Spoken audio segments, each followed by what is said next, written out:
The 17 News at Sunrise podcast is brought to you by Clinica Sierra Vista. Welcome back to the 17 News at Sunrise podcast, where we share your news on your schedule. Working in the spirit of the Golden Empire, this is 17 News at Sunrise.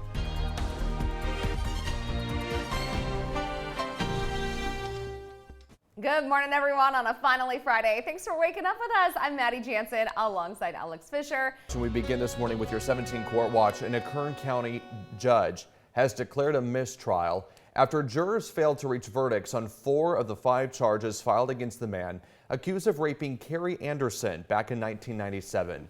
Jurors in the trial of Michael Allen Fontes found him not guilty of sodomy, but they were unable to reach verdicts on charges of attempted murder, aggravated mayhem, kidnapping to commit robbery, and rape.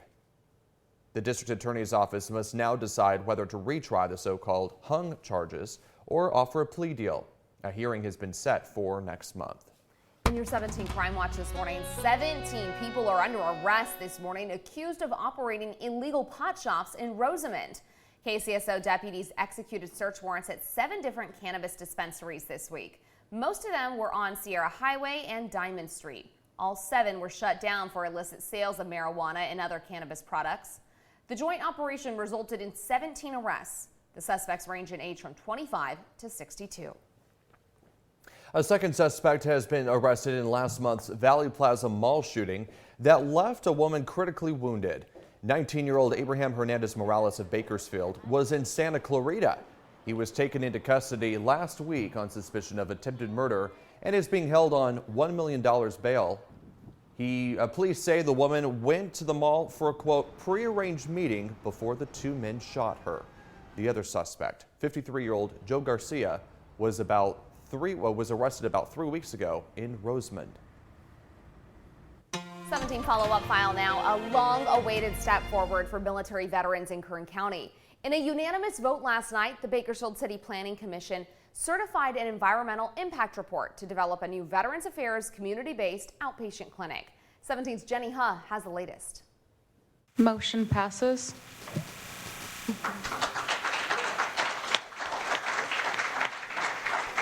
Bakersfield is one step closer to a groundbreaking for a new Veterans Affairs clinic.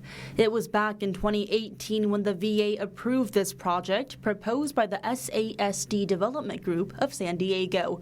If it receives final approval from the City Council, the $40 million, near 40,000 square foot medical facility will be built here on this vacant lot off Knutson and Olive Drive in North Bakersfield.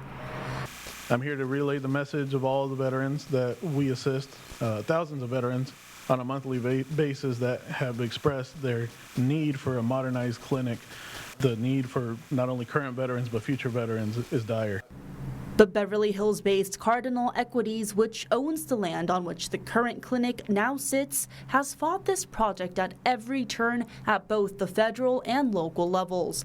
Cardinal formed Progress for Bakersfield Veterans as a front for opposition to the chosen project, even filing a lawsuit challenging the project under the California Environmental Quality Act. That forced an environmental impact report, which was reviewed and approved Thursday night by the Planning Commission. Veterans who addressed the commission were all in agreement. Enough is enough. The VA facility on West Wind is long overdue for this update. Progress for Bakersfield Veterans LLC. What a bad name for what they're doing. They are not progress. They are holding up progress.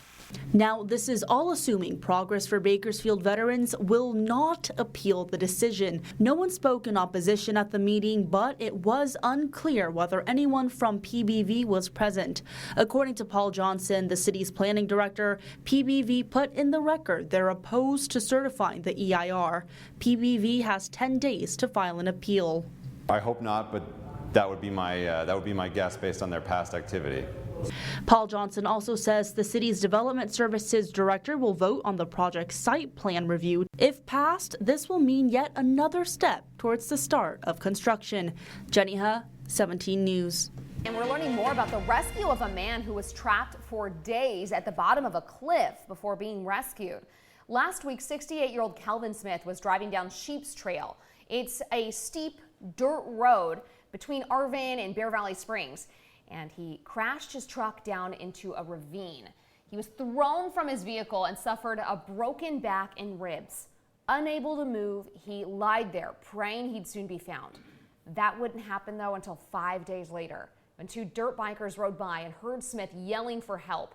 They called Kern County Fire to the scene, and using a rope system and basket system, firefighters pulled Smith to safety. Kept asking God, please don't let me die here. Please don't let me die out here. Talking to God and asking him to allow me to live. Most of all, I was terrified. Cold at night, ice cold, and burning up hot during the daytime. Although Smith says he's still in a lot of pain, he says he's getting stronger by the day and he's walking again.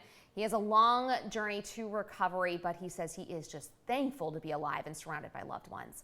It's not clear yet what led to the crash, but I will tell you, just knowing that road, that fire crews don't recommend people take that road unless you basically have a four-wheel drive truck. It's not a very safe road, as you. Governor Newsom sending more California National Guard members to the border, he says, to help stop the flow of illegal drugs, including fentanyl from Mexico. Right now, 40 Cal Guard members are at the 4 ports of entry along the border. 20 additional members are being deployed. More than 11,000 pounds of fentanyl have been seized at the border with the help of Cal Guards so far this year. In a statement, Governor Newsom said fentanyl is a deadly poison ripping families and communities apart. California's cracking down, and today we're going further by deploying more Cal Guard soldiers to combat this crisis and keep our communities safe. Magic mushrooms are one step closer to being decriminalized in California. A bill that would allow adults personal use of naturally occurring psychedelics has passed the state assembly. Supporters of the bill believe the substance can help treat people struggling with depression, PTSD, and other mental health disorders. The bill now heads back to the Senate for a final vote. If it passes, it will go to Governor Newsom for the final approval. The 17 News at Sunrise podcast is a production of KGET and Nexstar Media Group. For more on all of the headlines in today's show, head to kget.com.